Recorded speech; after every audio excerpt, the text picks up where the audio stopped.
Raise your hands if you've done a PCR test. Quite a few hands. Let's try again. Raise your hand if you've done a COVID-19 test. The polymerase chain reaction has been a gold standard in COVID-19 testing. It helps lab technicians amplify a small amount of viral DNA or RNA into a large, visible sample. Scientists began drilling deeper and deeper into the concept of DNA almost 70 years ago, which is around the same time that NASA was founded. The very concept of PCR, however, was not published until the year 1985 by an American biochemist, Kary Mullis. So, how exactly does it work?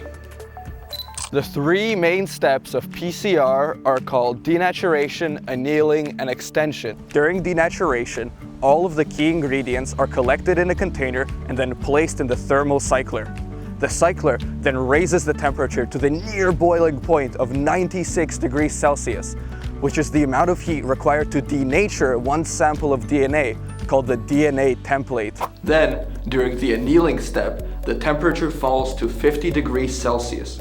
And due to an abundance of primers, which are short pieces of single-stranded DNA that are complementary to the DNA template, they attach or anneal to the strands before the DNA can rejoin. After that, the temperature is once again raised to 72 degrees Celsius, which activates a type of enzyme called polymerase. Subsequently, the polymerase finds strands of DNA with primers attached to them and begins synthesizing complementary nucleotides from the end of the primer until it gets to the end of the strand and falls off, which is called extension.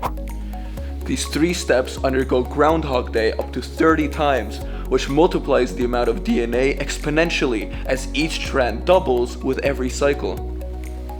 Think of PCR testing as a special office copy machine. Now imagine that you approach the machine holding 1,000 sheets of multicolored paper taken from the International Paper Bank. You want to find out whether or not the bank's paper supply has any yellow sheets in it. So you insert the sample into the machine and tell it to copy only the yellow paper. The machine begins printing millions and millions of yellow sheets until it is obvious to you that the sample and therefore the bank supply has yellow sheets in it. Isn't it magic? Viral and bacterial testing, however, is not the only application for PCR. It's also used in evolutionary biology, genetic fingerprinting, forensic science, and cloning. Now, raise your hands if you've ever undergone a PCR test.